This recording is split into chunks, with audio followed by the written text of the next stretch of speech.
Mom Who Knows Nada. My name is Brianna, and this is the Mama Knows Nada podcast. I'm so thrilled for this next conversation. Welcome Dr. Azi Nia from Nia Dentistry. She is a pediatric dentist who's going to talk to us a lot about what it takes to have healthy dental care from an early age, but also some issues that might arise in your newborns and young children that could impact things like breastfeeding and swallowing, things like lip and tongue ties. So I am so excited to have this conversation. It's very near and dear to my heart. My son had a lip and tongue tie that needed to be reversed so that we could have a successful breastfeeding journey. So I'm so pumped to bring in somebody who knows way more about this than I do to discuss all the dental details that we need to be successful in parenting. So thank you, Dr. Azi, for being here. I'm so excited to chat with you, and let's just get right to it. Oh, I'm so glad to be here. Thank you for having me over. This is awesome. This is very close to my heart as well, as we're going to be talking about it. So I'm started. Let's have fun. I know, right? So what inspired you to be a pediatric dentist in general? I had a lot of bad experience as a dentist, as a child. So when I would go to a dentist, I wasn't happy with my dentist. I remember that he used to smoke. And I could smell that when I was he was working on me, I could smell it. And he was not a happy person. He made it this is what we need to do. And you sit down and you let me work and we get it over with. Till I met a pediatric dentist, and she changed the whole perspective for me. She made it easy for me. She made it fun. And I realized that I could do this, Kids shouldn't be having fear to go into dentist. Then going to dentist should be fun, We can make it fun for them. We can change their perspective. We can make sure that help them so they don't get that much cavities, and it's an easy procedure for them. So that's where I am. That's amazing. So let's discuss some of the basics with toddler dental care. So I was told that as soon as your baby breaks teeth, when their teeth break through their gums, I was like, what's the terminology? That's when you should start seeing a pediatric dentist. Is that true? That is true. That's what we recommend within 6 months of the first eruption. Okay, first tooth, which usually is on the bottom, front teeth. Okay. Or age 1. Okay. So first birthday. If they haven't seen a dentist by first birthday, we need to see them. Okay. The first visit is usually very informal. It's like we sit down and we just chit chat. We go over things that parents should know about brushing, trauma prevention. We talk about different habits, pacifier versus thumb sucking. We talk about when we should stop brushing, when is a good time to use a fluoride toothpaste. So the first visit is mostly informal. We're just chit chatting. Are we in the kid's mouth, in the little one's mouth? Yeah, maybe for less than 2 minutes. But mostly educational. And that's where we like to have both parents involved. And if you have a nanny that takes care of the kids, we are all moms and some of us work. So if you have a nanny that takes care of the child, we like the nanny to be there. Okay. It's kind of let's meet this team that's going to be working towards oral health. So that's what the first visit is usually about. That's awesome. Why is it important to see a pediatric specific dentist as opposed to just a general dentist? So as a pediatric dentist, we get extra training after becoming a dentist. So all of us go to a 4 years dental school and finish that. We pass all board, all the clinical boards and everything else, and we become dentists. And then you can become a specialized in something that is very close to your heart. So for me, my residency was 3 years. I had my residency in Children's Hospital in Colorado, which was absolutely amazing experience for me, and I loved every moment of it. I got to work with a special needs patient. I got to work with infants that had, cleft lips and cleft palate. We help them with that. We end up working with kids with tongue ties or lip tie. We saw it all. So after 3 years, I feel comfortable to talk about a child's mouth. And it's not only, we look at a cavity, we fix it. We're looking at the developmental. When do they should talk to orthodontists? What are the things we need to do? Do we have any issue here that we should fix it before they're older? So we get extra training on that. Wow. So that's really important. I didn't realize there was like an additional, education training after. After my brain is like fried today. So pardon my delayed, I'm like, what is the word?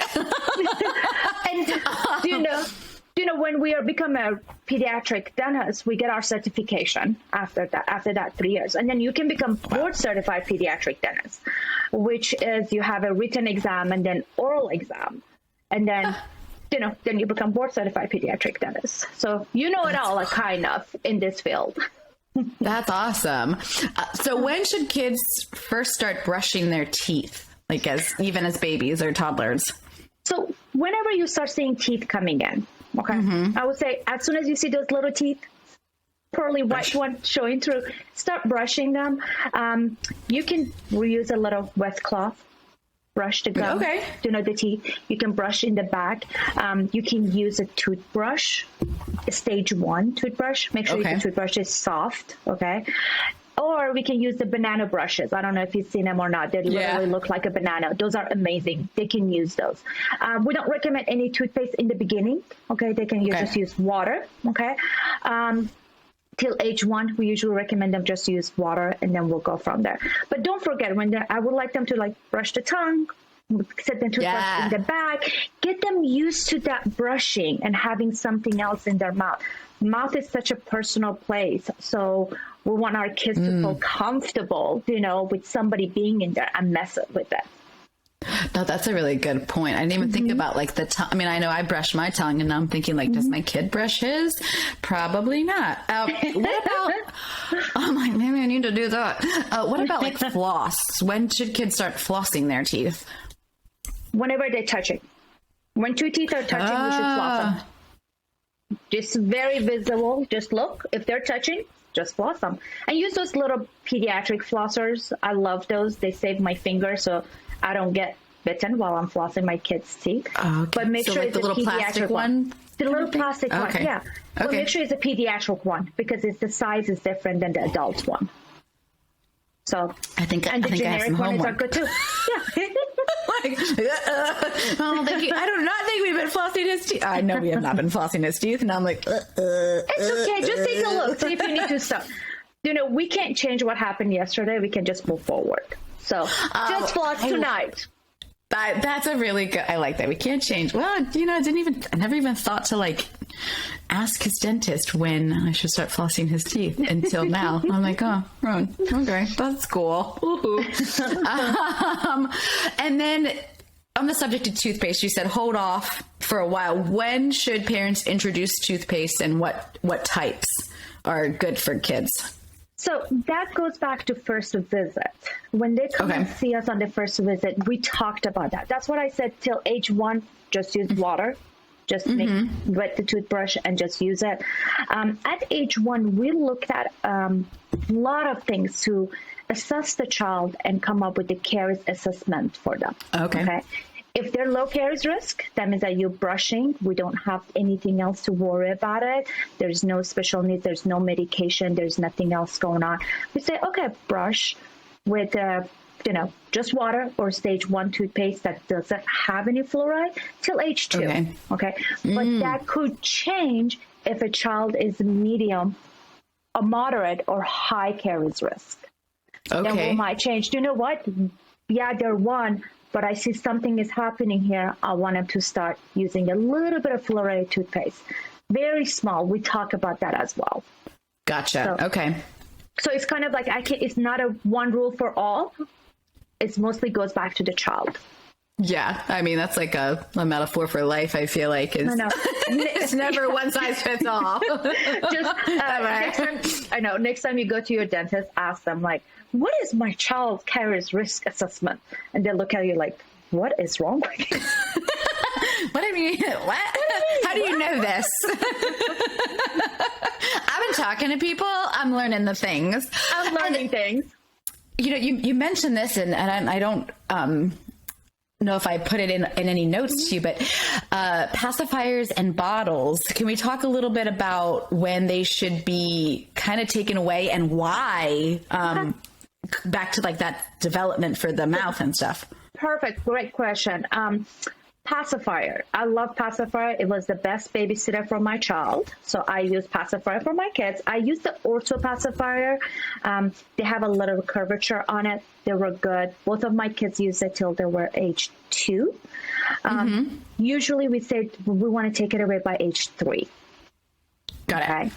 That's when the literature and all the research shows that if we stop by age 3, the damage that it's creating can be reversed. Okay. So you might see some kids like teeth are sticking out because they're using pacifier. Okay. Some kids, they put their pacifier sideways. So you can actually see that side of it is normal and the other side is like sticking out. And those are the ones that we say, if we stop by age 3, it can be reversed. Okay. But it depends on how bad is the habit. You know, if it's a 3-year-old that is sucking on their tongue all the time, we needed to stop that sooner than later. Yeah. And the bottle goes back to age 1 because we don't want the kids to get used to having something in their mouth constantly. We want them to work for it. Bottle is such a lazy way of drinking something. So if they're just used to it constantly, you know, that's what they want. We want them to work for it, so they're not drinking milk constantly. You know, they're changing it with water. So that's what we want. We don't want them to be drinking milk or juice all day long. And is that just something to do with like the sugars and like the sugar that you can like damn it? Okay, that's what I thought. I mean, I'm pretty sure I was told that, but it's not it's not how much they're drinking. It's how long they're having it in their mouth. So if they want to have milk, make sure they're sitting on their high chair or they're sitting on the table. They're having their milk within the 10 minutes. Then take that away and put some water in their sippy cup and let them have the water with them all day time because that keeps it clean and they get used to having that clean taste. Yeah, in their mouth. Versus I want to have the milk taste in my mouth or apple juice taste in my mouth. So constantly we want them to be like, oh, my mouth, something is weird. Let me drink some water or let me go brush my teeth. So we want them to get used to that taste in their mouth. Yeah, that makes that was never explained to me, but that makes sense. I mean, I think I was probably a little bit overzealous about it. Like my kid's like he gets like juice as a treat, you know, like if we're like on vacation, the only thing that he gets regularly is like electrolyte, fluids because he'll have that like every morning with breakfast. And then the rest of the day is just water. And it's because we live in Florida and it's so hot in the summertime. So like, she's just sweating and he's a very active kid.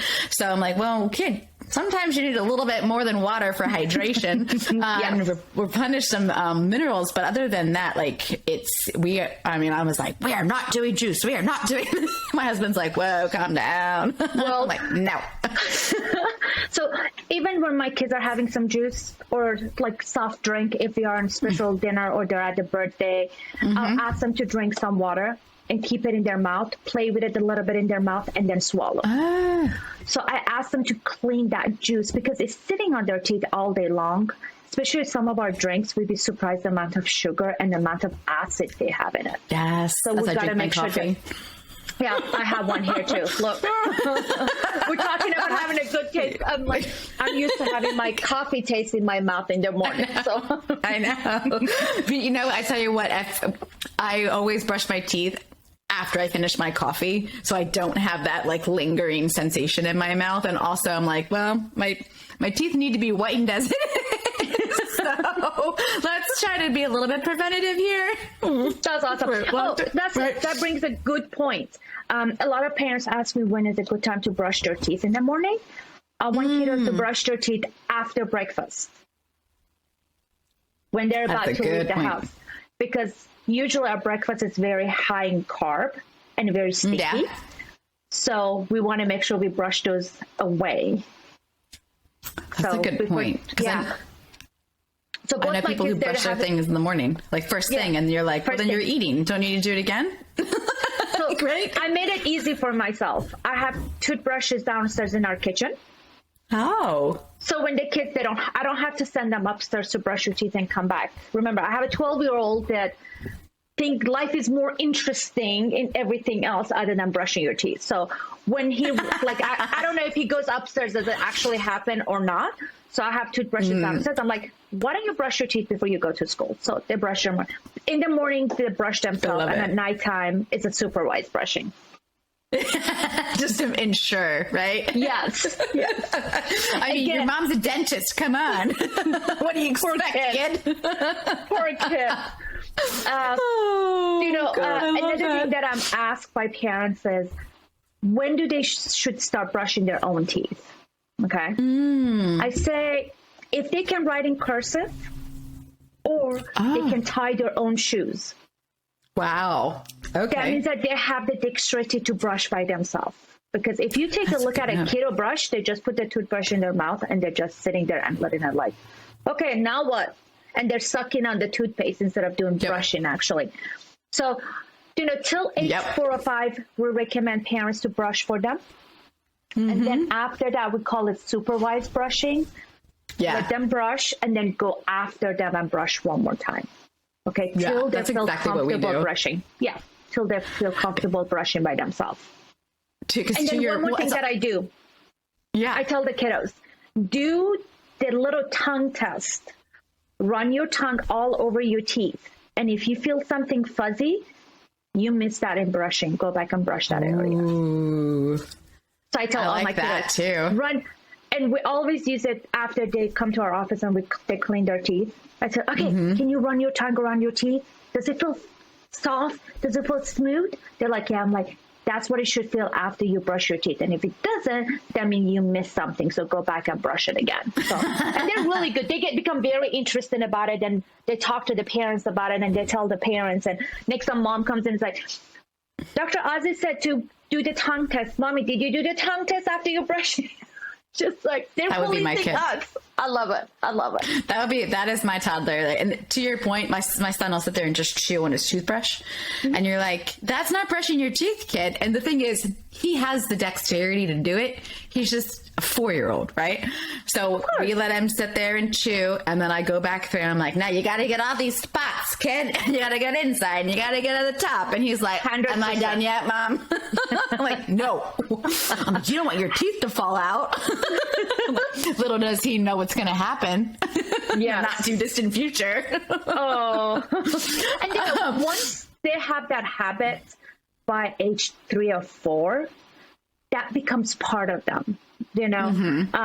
When we have kids, we just tell them do a sleep training when they're infants. And we try to, when they want to go to bed, we change their outfit and we kind of change so we're training them and that's going to become part of their life. So if we train them for oral hygiene and brushing and what is good and what is not good for you by age 3, that's going to be the rest of their life. I rarely get a kid that didn't have any cavity till age 6 or 7, and then right now they're teenager and they have lots of cavity. It usually doesn't happen. Those are the kids that every time they come in, they have some cavity, and then when they become teenager, they have more. So we can set up that good habit for them. I like that a lot. I mean, I didn't have any cavities until I was in my 20s. Oh, you're lucky. And then college happened. I was so lucky. Right? Yeah. Well, yeah. And I think I never really had a lot of sugar as a kid. My birthday's Halloween, but my mom was always very methodical about how much sugar, how much juice, how blah, blah, blah, blah. And I think what happened was when I got out of college and I didn't have health insurance and I couldn't go to the dentist, I couldn't be proactive about things that were happening until my late 20s. And then I was like, oh man, I've got cavities. What are you talking about? I was like, no. That actually brings I was very fortunate. Yeah, that's a good point. That's what we tell everybody to come back and see us every 6 months. So we see them every 6 months. So if there's something small happening, it's the first stage of a cavity, we can talk about it. Yeah. Let's do a little brushing here. Let's make sure we're using fluoride toothpaste here.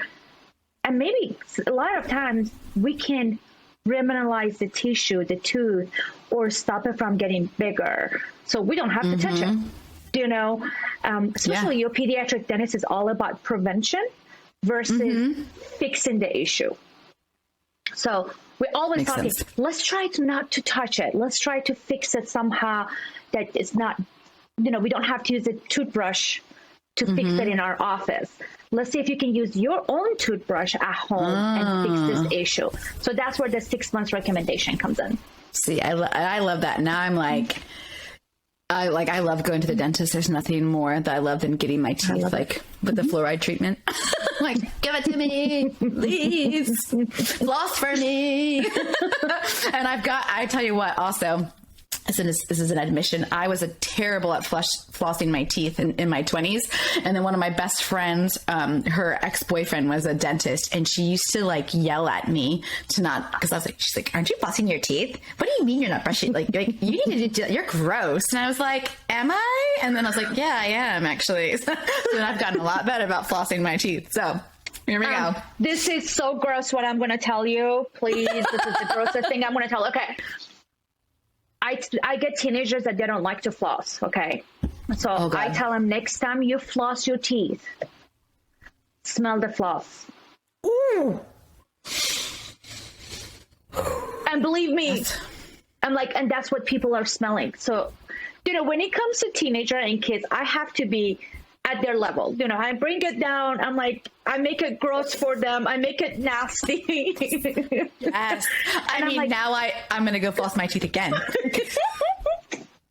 Because I never thought about that. Like that. Wow. It does stink. And that's what you're talking. Ooh. Yeah. And, our teeth have 5 services. Okay. Oh yeah. So we brush and we clean the top and the tooth, the front and back. But the sides, the only way we can clean it is with flossing. Yep. So, I never thought about that either. Yeah. So I tell kids, I put your hands together, create 2 little boxes for me. I'm like, okay. And I give them a toothbrush. I'm like, clean between the 2 boxes. And they can't do that. Like, now I give you a floss. And they're like, oh, that's why you use a floss. Like, we make them understand why do we use a floss. That's so important. All right, I'm gonna get some pediatric floss for my kid because this is gonna be an adventure. Oh god! And make sure it's a waxed one. Waxed, so waxed pediatric floss. Okay. So it doesn't get caught. It will be easy for them to slide in and out. Oh, okay. Look at this. All the things I'm learning. This is why I'm Mom and Not, because I learn something every time I have a podcast. I'm like, I never thought about that. It's amazing. It's so amazing. All right, let's get into the lip and tongue tie stuff because I think that there's a lot of misconceptions around this. Yeah, yay for sure. And I didn't realize until I was pregnant how that little, piece of, skin, for lack of a better term. Yeah. Thank you. Tissue. Thank you. That's the right word. It could be so impactful in a lot of ways. And how just that little tissue, is so connective in your whole jaw, and it promotes or can obstruct a true sucking form that's healthy and natural, and then how all these other little muscles and tendons can be impacted. So part of my journey was I wasn't supposed to have kids, and I found I was pregnant, and I had just quit my job. And I just moved in with my now husband. We'd only been dating for 4 or 5 months, but we'd known each other for a couple of years. And so I found out I'm pregnant, and I got to be professionally pregnant. So I did all this research, and I was really hell bent on breastfeeding. I was like, I want to breastfeed for at least 6 months. No one else in my family has done it. I want to, prove to myself it's possible. So a few weeks in, I just noticed my son was slurping and struggling to have a good latch, and thank God someone else was talking about this, and they're oh well, that was my chiropractor, she's like, oh, if you're struggling, she's like, I can technically diagnose you, but you need to go lactation consultant and they can refer you to a specialty dentist. And I was like, I go to a dentist, not a pediatrician. And she's like, no, pediatricians deal with this, dentists deal with all things mouth. The pediatrician's not going to be able to see the like lip, cheek, or tongue ties. And I was like, mind blown. Like, what do you mean my doctor doesn't have an answer? Well, so that's what happened. And then as soon as we had his lip and tongue tie reversed, he was breastfeeding like a champ, no problems. So that's my story, but and I want to hear more about yours. And just let's talk about, why is it important to treat these ties? And you can explain all the specifics about, I mean, that's my experience, but you know, there's others out there that have different experiences, or they don't realize that it's something as clipping this little piece of tissue that could really change a painful breastfeeding experience, or the transfer of milk, or a million other things down the line. So take it away. So my own story comes back that I had my son while I was a resident. So breastfeeding was very difficult. I had to use a nipple shield. I used any type of cream out there to make it easier for me because my nipples were not feeling comfortable. They were painful, a lot of issues. And then I ended up getting mastitis 3 times. Oof. Okay. Ouch. And it was painful. So fast forward, we're sitting in the classroom, quote unquote, and comes in, we're talking about lip tie and tongue tie. I'm like, what is that? And now my son is almost a year old. I'm like, oh, okay, interesting. So we learned about it, and then I became very interested about it. So I wanted to teach myself what it is, because as a healthcare provider, we all learn everything. We get the basic, okay? Yeah. And there's that little light that turns on in your head. You're like, oh, I'm interested in this. Let me get more involved in it. Okay. Yeah. So that's why not a lot of people look into it. Usually it goes back to your personal experience. If you had any personal experience, you said, let me fix it. So I start training myself. I start educating myself and go to a lot of education class and talk to a lot of my attending about it, and doing it during the residency, help the parents, because, you know, when the breastfeeding is hard for mom, because they're stressed, now the whole household is a stress. And it's not only like mom and child that is involved in this issue, it's the whole family that becomes like involved. So start helping them that way. I like to start with just saying, what is a tongue tie and what is a lip tie? Totally. Okay? So lip tie is when there's a little attachment behind our lip, right under our nose, that restrict the movement of the lip. So when that happens, we can't open our lip the way it's supposed to. The infant can't open their lip the way they're supposed to latch on. Okay. The tongue tie, you might hear anterior tongue tie, posterior tongue tie. So what is that? Anterior tongue tie is like, anterior means it front. So anterior tongue tie is when it's the tip of the tongue is attached to the gums. So you look at it, you're like, oh, there's a tongue tie right there. You can actually see it.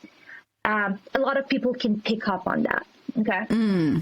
Posterior tongue tie is when the infant cannot bring their tongue out, or if they bring their tongue out, they're having a hard time holding it. Yes, they can stick their tongue out, but there's something holding it back. That little attachment in the back of under their tongue, it's holding it back. You know, I tell everybody, some of my parents, I'm like, yes, you can pick up a 1 pound weight and hold it. But if you haven't trained that muscle, and if your muscle is not good, you're going to hold it for like a couple minutes and you put it down. Somebody that does weightlifting can pick it up easier because that muscle is available to work. Yes. So you might not, with the posterior tongue tie, it goes a little bit undiagnosed because it's not as visible as anterior. So you look for it, and you look at mostly signs and symptoms to see why there's a posterior tongue tie. Okay. Overall, tongue ties and lip tie can lead to difficulty in breastfeeding. We'll talk about dental decay, that they can cause dental decay as well. They have speech issues, digestive issues, sleep apnea in the kids. That's what we see mostly in the kids. And when we move forward in adulthood, we have the snoring partner, sleep apnea. We have, especially right now that, I mean, not at this point, but within the last 2 years that we have to wear masks, I'm getting a lot of adults coming to me and say, previously I could talk because people would understand what I'm saying, but now that I have a mask on with my speech issue, with my tongue tie, I'm having people understanding me. So that's what we see in adulthood. Snoring, sleep apnea, speech issue that is keep going. Yeah. So, Dang. yeah. You know, everybody can diagnose. Wow. Like, no. So everybody can diagnose lip tie and tongue tie. Anybody that is in the infant field is a pediatric. Is a pediatric pediatrician, pediatric dentist, your lactation consultant, your pediatric chirotherapist, you know, your speech therapist. They all can help diagnose that. Okay, but if they have an interest in it, they diagnose it better than the ones that don't have an interest in it. Okay. So I get parents coming to me and they say, oh, I've been to like 4 pediatricians and they're all telling me nothing is going on. Everything is fine. And as soon as they open their mouth, I'm like, they have a tongue tie, they have a lip tie. This is what's going on. And I show it to the parents. They're like, why they told me no? Because they didn't do the training that needed. Yeah. Does that make sense where I'm going with that? Totally. That doesn't mean that they're not good healthcare provider. They just didn't start learning about this aspect. And when you start treating it, you want to learn more and you educate more. So, you know, that's where you can go to your pediatric dentist. They can do release. Some of the pediatrician can do release. Your pediatric ENT can do the release or revision for you. So, you know, just find the right person that you can talk to. Do you, like, for the parents, for the moms out there, do your research, you know, ask your friends, ask the group moms, like, I might have this issue. Where should I go? Okay. Who should I see? Breastfeeding should be an amazing journey. Is something to be, it's a great bond between mother and infant, and they should both enjoy those time together. Okay. And if it's not happening, we need to figure out why. You know, the old saying that was like, oh, breastfeeding is the hardest thing ever. And sorry, mom, it's painful, but you got to do it. If it's painful, just, you know, start pumping and bottle feed the kid. If the child is having tongue tie and lip tie, they're going to have the same issue with the bottle as well. But the mom doesn't have those symptoms anymore, so we're not thinking about it anymore. Right. So we can talk about a little bit of signs, like symptoms. What are the signs that we should be looking for? Yeah, that'd be great. Totally. One of them would be poor latch. They're latching on, but they're not latching on all the way. Okay. The lips are folded in, the tongue is not all the way out. So that's the first sign. If they're not latching on right, after several lactation consultant and repositioning the child, let's take a look at it and see if there is any anatomy that's preventing them from latching on. Okay. The other thing is they're latching on and they're not gaining weight. We don't know why they're not gaining weight. They're falling asleep when they're breastfeeding because they get tired. Remember, tongue is a muscle. If it's not a relaxed tongue, it's going to have a hard time, you know, and they get tired and they fall asleep. Acid reflux. You know, a lot of our kids are getting diagnosed with acid reflux. And, you know, that was one thing with my son. He was on acid reflux medication. You know, he was calling. He had a lot of gas, a lot of spit ups. And they said, oh, he has acid reflux. Air. On a medication because of the air going in. Because they're constantly pulling that air in. And we think that it's actually the acid from the stomach that is coming out. No, it's the air that is causing all this issue. Okay. Another sign would be, another sign could be the clicking. Like when they're eating, they're like, You can hear them. Yes. That's not they're swallowing. They're actually moving their tongue to the right position. They're getting tired. Okay. Mm-hmm. When you see dribbling milk coming out of their mouth, like they're like, you see little milk drops. Yeah. Okay? Because they're not sucking in. They're not suckling. They're not pulling it in. Okay. Yep. And that's what my son did. They're not holding the pacifier in. They don't like the pacifier because they got to work for it. You know, you put the pacifier in and they hold it in and they like it. It calms them down. But after a couple of seconds, they drop it out because they're having a hard time holding it in. They have to work on it. That makes sense. That makes so much sense. Those are what we look at for little kids. Okay, let's talk about what would the mom will feel if there's any of this issue. It's going to be painful nursing. You know, they feel painful, they feel sharp pain, their nipples become flat. They tell them that you have to use a nipple shield to do breastfeeding. You know, my case, you end up getting mastitis. And over time, because this becomes a stressful event for your body, your milk will start decreasing. Because remember, this is supposed to be a happy time. This should be a bonding time. So how do you feel like every time you want to do something and you have to do like 7 or 8 times a day and you feel like, oh my God, it's going to be painful again. Your body is going to shut down over time saying, do you know what? This is creating a lot of stress for mom. The baby doesn't want it. You know, so that's what's going to happen. Decrease the milk supply. So all of those things is like, we got to take a look at it. Any of those things, if they have it, just talk to your lactation consultant. I love my lactation consultant in the area. They're absolutely amazing. I had one of my lactation that brought me her 3 grandchildren to me to kind of like release them. And she actually was the one that held the child while I did the release. That was like awesome time. But some of my older generation lactation consultants, they're having a hard time telling the mom, you need to go ahead and see somebody to release it. Okay. So find a lactation consultant that feel comfortable about release. Do you know? And then go. Yes. Well, you bring up an interesting point there, because I kind of feel like this is kind of a newer thing that we're addressing, right? So what do you think we've been missing in generations past, where we've allowed this to become, it's painful breastfeeding and that's just what you have to do if you're going to be breastfeed? Like, is there anything in your studies that you've discovered that, like, you know, you said you had this like aha moment in class, but I guess I'm trying to figure out like where we finally started to connect those dots, you know, in anatomy to be like, oh, this impacts that. Like, what were we missing before? I think one of the issue is giving birth, breastfeeding, and all the woman issue was something taboo, and then we didn't talk about. We didn't talk about.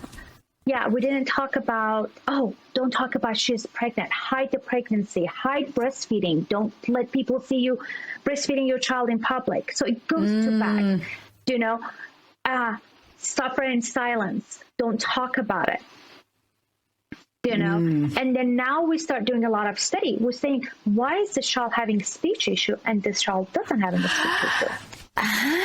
Why is it there is a sleep apnea here, but there's no sleep apnea here? We start looking at that, and then we start looking at the anatomy of it, and they realize, okay, that's the difference between the 2 kids. That's the difference between the 2 infants. And now let's figure out how we can fix this. If we do this release, are we damaging anything? Do you know? Or not? So the research went on through that, and then we compare kids when they were little and they had the research, you know, the release, and now we're looking at them older. How are they doing? How is their behavior? Are they sleeping better than the ones that didn't have the release? So that's what we're looking to it, and we understand that we need to do something. that's pretty cool. Is there anything else? I mean, I think that's just such good stuff right there. But is there anything else in regards to like lip and tongue ties? Are there other kind of ties or dental issues that could impact babies and toddlers? And what about, let's start there. Is there anything else that we haven't discussed that could impact babies and toddlers? We talked about, I kind of like quickly mentioned dental cavities. Okay. Yeah. Dental decay could be happening with kids that they have lip tie and tongue tie as well. Okay. So I get kids coming in they get like the toddler, they're like 2 and they're done with breastfeeding. And I tell the parents, they have a little lip tie. Let's monitor that, because what's going to happen with the lip tie, it turns that, this area to 2 little pockets for bacteria to hide. And the lip tie is so low, the parents can't pull the lip up to brush the area. So now we have bacteria hiding here and the parents having a hard time brushing the area. So what we do is we see all this sign, we see the start of a cavity, we see those white spots. Let's release it, make your life easier and make their life easier. Okay. A lot of times the kids don't like to brush their teeth because every time you're brushing, you're going over that frenum and it's hurting them. And parents don't know because they never thought about it. So we talked about that and we make sure that they're brushing. The tongue tie, if you remember, I said do the tongue test, run your tongue around and make sure everything's clean. Naturally, I love it. You're doing it right now. Let me see. Naturally, when we eat, after every eating, our tongue goes around and kind of like cleans our teeth. Back there, everywhere else. But the kids that they have a tongue tie, they can't do that. So they're having difficulty cleaning the back teeth with their tongue, which is a natural habit that should happen. So, and then they can get with their tongue tie, they can get a little bit of difficulty or bone loss or recession with the lower teeth. Because every time they're pulling their tongue, they're pulling that tissue back and they're going to create a little recession, which is eventually turn out to be a bone loss. And we see sometimes around like when they're teenager, we see it and we kind of release it for them.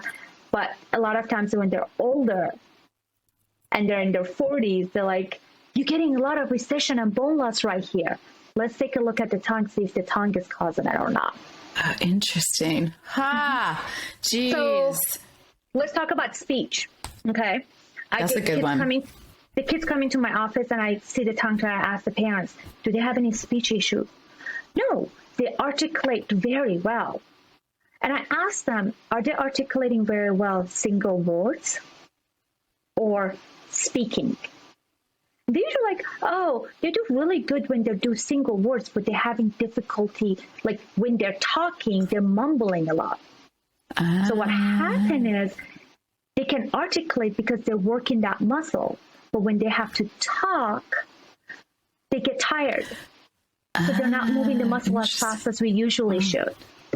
That goes with anterior tongue tie, obviously, where like they can say it, articulate it, but they're having hard time speaking. Okay? And the posterior tongue tie, kids can have issue with letters like L, R, T's, D's, N, TH, SH, and Z.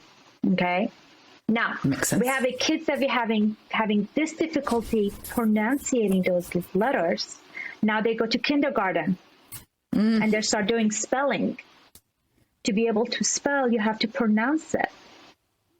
So if they cannot pronounce the TH, they're going to write T instead of writing TH, or they're going to write D instead of TH. And they're like, they're not a good speller.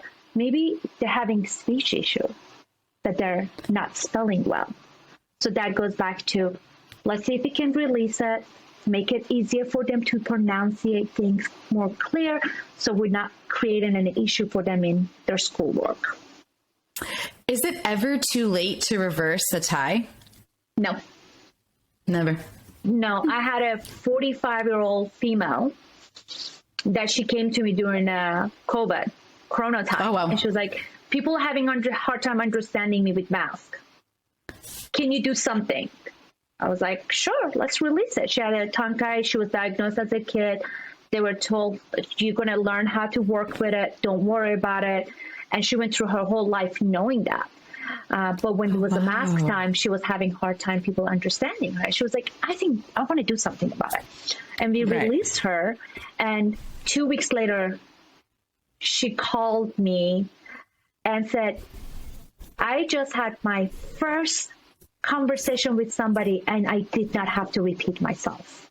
And she was so proud of herself for doing this because that was a struggle she had her whole life. So no, there's no time. Especially if they have sleep apnea, it's a good time to release the tongue. Take a look at the tongue and see why this person is snoring all the time.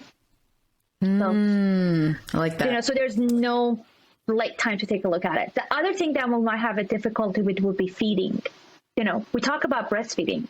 Well, let's talk about when now they're toddler and we introduce Solar to them. If the kid is having, they wanted to have like specific food. They only like the soft food. And they're having a hard time chewing at that pretzel. Or if you give them pretzel, they pack the pretzel till it becomes soft and then start chewing it. The reason for it is the tongue is not moving around to help them chew it. So they're having difficulty, or they gag a lot. They might have a tongue tie. So that's something to take a look at it too. Yeah. And so if someone's getting a tongue tie done, does it look different for babies and toddlers versus like teens and adults, or is it the same process? It's pretty much the same process. I use a laser in my office. So what I love about the laser is it cauterizes as it goes, as it's releasing. And doesn't leave an open wound. So the chances of relapse is they're not going to be connected back together. And there's no bleeding, so there's no suture. It's an easy procedure. Funny to say that I had my lip tie released when I was in my 30s. Oh, whoa. You did it yourself? Oh, my gosh. No, I didn't do it myself. My husband did it for me. I mean, like you had, that's so crazy that you had one. And the reason I had mine released is because when I would smile, I didn't show enough tooth show. And I had a lip tie. So I wanted to have a more tooth show. And my husband released it. And to be honest with you, it wasn't painful. Like the recovery wasn't that bad. It felt like if you ever had hot chocolate with a straw and you burn your palate, or you have that hot pizza that you burn yourself. But it's annoying for the first, it's annoying or painful for the first 10 minutes. But after that, it's more uncomfortable than anything else. You don't feel pain anymore. So that's how it felt for me. And that's what the research shows, that it's more uncomfortable than being painful. Is there any exercises or anything like that needs to be done after the release clip? Yeah. I love that question. Yes and no. Okay. I have seen some videos that they do exercises and they do the lift, and while the mom is doing the lift, there's bleeding happening. That's what you're releasing it again. So what I tell my parents is gentle massages, gentle lift, for the upper lip, maybe massage it when you're breastfeeding them or you're giving them the bottle, massage that area, do the training. With the tongue, just kind of play with it, put your tongue under it and massage it, but not to the point that the child is screaming or bleeding. At you? Yeah, or at the, I see it, I'm it's painful. It's an open wound sometimes, and it's not fun for them. So, little bubbles. If you release it, you're doing the exercise to the point that it's bleeding, just check with your providers. Go back to the one that released and say, this is what's happening. What should we do? So there shouldn't be any bleeding during those exercises. Got it. Okay, and sometimes the tissue turns white after the release. So that might look like it's infected, but it's not infected. That's a process of going through to heal up. So not to worry about it. Okay, there you go.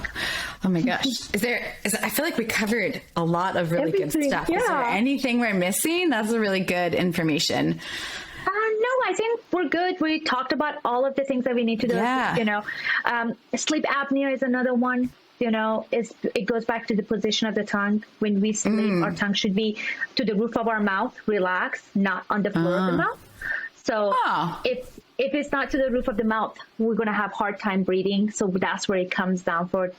The study shows that a lot of adults that they had their tongue tie release, the sleep apnea got better and improved. So that's something to think about it. That's about it. I think we covered a lot of things. Yeah, there's a lot of good stuff in there. 100%. I can sit down and talk to you about hours and hours and hours about this. About teeth, about teeth and health, right? Teeth and health, yes, and oral health. So, but I think we covered most of it. I think we did. Oh my gosh, definitely. Well, this has been Dr. Azi. Thank you so much of Nia Dentistry. This has been so informative and so helpful. I really just love your insight, and it's been absolutely fantastic. I'm the mom who knows nada. My name is Brianna. Yeah? Thank you for having me. Oh, of course. It was so much fun. This has been fantastic. Until next time, have fun learning all the things you didn't know you needed to know. We gave you a few today.